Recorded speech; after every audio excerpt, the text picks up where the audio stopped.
Assalamualaikum and hi, my name is Muhammad Aiman and we are from Group 1H, and today would like to present about our integrated design project entitled Hydrogen Production Analysis using Steam Methane Reforming Technology. For the problem statement, we have been given a task to bid a tender from Kurin Energy Sdn Bhd to actually design a hydrogen production plant that can produce about 30,000 tons per year of hydrogen with 99.9% purity of hydrogen. And a brief introduction about the project. Steam methane reforming technology is basically a catalytic reaction that involves a reaction between light hydrocarbon or natural gas and steam to produce carbon monoxide and hydrogen. And in steam methane reforming units, there are two reactions involved, which is the first is the steam methane reforming itself, and the second is the water gas shift reaction. And in this hydrogen production plant, there will be also the separation unit where after the flow of the reactant goes into the SMR and WGS, they will be flowing into the separation unit, in which in this separation unit all the impurities will be removed, and it is aimed to achieve the 99.9% purity of hydrogen production.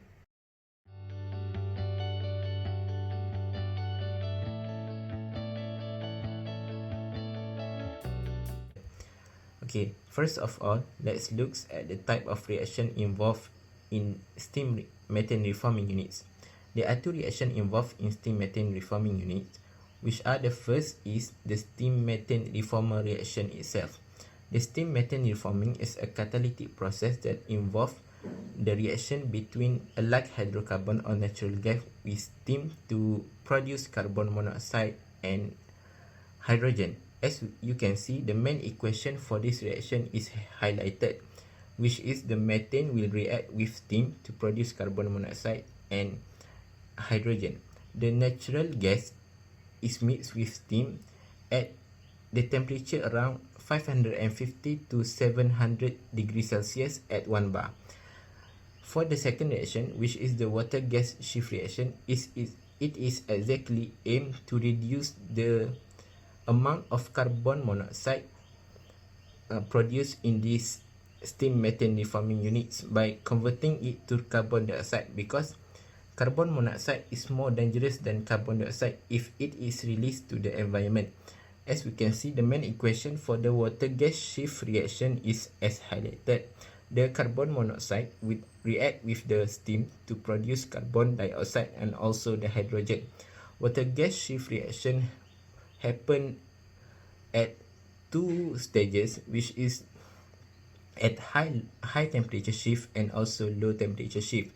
The high temperature shift works at 310 to 450 degrees Celsius at 1 bar, and followed by low temperature shift that works at 200 to 250 degrees Celsius at also 1 bar. And for steam methane reforming units, it works under the presence of nickel-based catalyst, while for WGS reaction, it works under the presence of catalyst. For high temperature shift, basically we are using the ferrochrome, and for the low temperature shift, normally we are using the cuprum zinc catalyst. The type of reactor that we use for both SMR and water gas shift reactor is the packed bed reactor. Packed bed reactor is tubular and are filled with solid catalyst particles. It is also most often used to catalyze gas reactions. The advantages of using this packed bed reactor is it have high conversion per unit mass of catalyst. It also has low operating costs and is in continuous operation. To use this packed bed reactor, some assumptions should be made. And next is the type of catalyst. The SMR reactor and the water gas shift reactor will have a different type of catalyst. First of all, the steam methane reformer. The catalyst that we use is NiAl2O3. This is because nickel-based catalyst is more suitable. Nickel-based catalyst is suitable because it can withstand very high temperature. The SMR reactor will operate in endothermic process, so it will use very high temperature. And the nickel-based catalyst is also suitable because it can exhibit good mechanical strength. We choose this catalyst because it showed good reactivity and no agglomeration. Next is the water gas shift reactor. The water gas shift reactor, as mentioned in the reaction engineering part, it will involve two-step process, which are high temperature water gas shift and low temperature water gas shift. At high temperature water gas shift, we use the ferrochrome catalyst. Chromium is added to the catalyst to stabilize this catalyst activity over time and to delay sintering of iron oxide. Sintering will decrease the surface area of the catalyst. So by decreasing the sintering rate, it can extend the lifetime of the catalyst. At low temperature water gas shift, we use the copper-based catalyst. Copper-based catalyst is more active at low temperature, thereby yielding a lower equilibrium concentration of CO and a higher equilibrium concentration of H2, which are required in this project. Moving on to our second objective for the presentation, which is the description of how the chosen reactor works for the hydrogen production. So initially, there are two main reactor needs for the steam methane reforming units, which are methane and also the steam. First of all, methane will be compressed in a compressor and water will be pumped in a pump. And these two reactants will be heated in the heat exchanger and will be mixed in a mixer so that only one flow will be flowing into the SMR reactor for reforming process.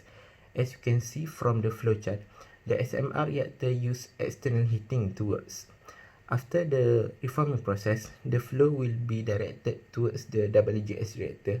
At first, they will enter the high temperature shift reactor and then they will enter the low temperature shift reactor, and this will produce a product of 30,000 tons per year of hydrogen with impurities. That means that this product will be entering the separation unit to remove all the impurities so that they can achieve the 99.9% purity of hydrogen production. Our third objective is the strategies to maximize the selectivity and yield of hydrogen and minimize the site of reaction, if any. So our first strategy is to use packed bed inert membrane reactor PBI-MMR or packed bed mixed membrane reactor PBI-MMR for WGS reactor. This packed bed reactor is basically an integration of chemical reaction and also the membrane-based separation in the same physical device. So there will be a reaction unit and also the separation unit in the same device. And this device can exactly prevent oxygen accumulation and the occurrence of hot spots within the packed bed. Our second objective is to increase the temperature at a constant pressure. As we know, the steam methane reforming reaction is a very strong endothermic reaction at a high temperature. And by increasing the temperature, there will be a reduction in the methane concentration in the effluent, which we know as methane slip. And this will basically increase the hydrogen yield production. Our third strategies is to increase the reaction zone pressure. A high reaction zone pressure will increase the driving force for the product permeation, especially for the hydrogen recovery production and resulting to the improvement of the methane conversion too. Moving on to our last objective, which is the kinetics data and sizing of the reactor. First of all, we are using the packed bed reactor's mass balance to derive the linear equation, which is y equal to mx plus c, so that we can plot a graph where we can find the reaction order and also the rate constant, which is k. As you can see from the SMR reactor and WGS reactor graph, we can actually find the reaction order from the slope of the graph and the rate constant, which is k, from the y-intercept. And for the sizing of the reactor, we are using the rate law expression for each SMR and WGS reactor to find the value of weight of catalyst used in the reactor.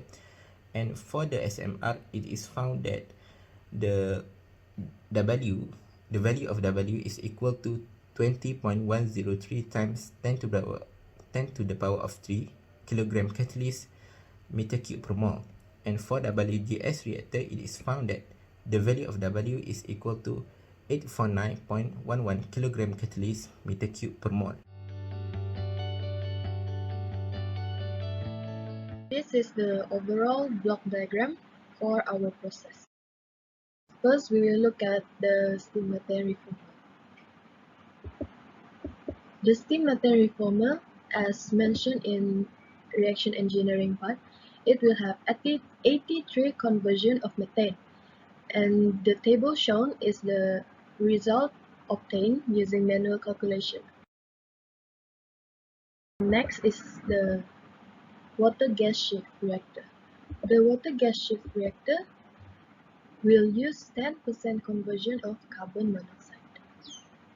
And the table shown is the outlet result of the reactor.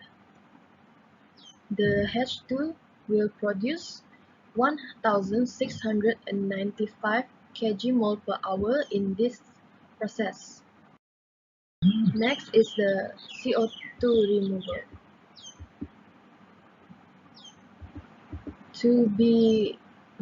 To have more elaboration, the CO2 removal will consist of two units, which are absorber and stripper.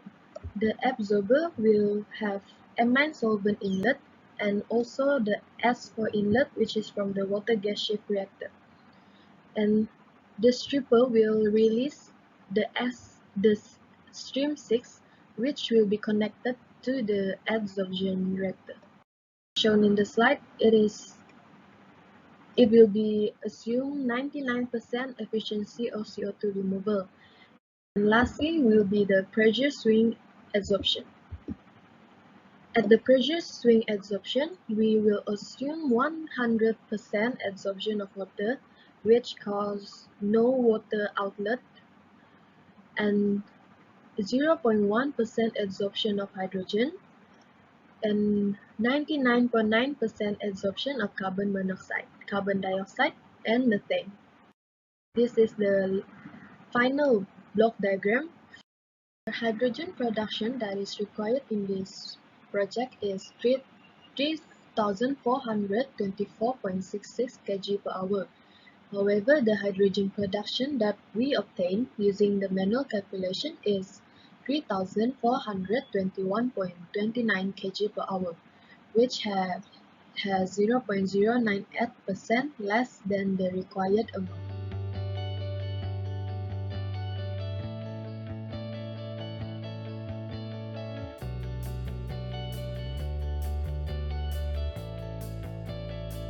Firstly will be about the type of adsorbent.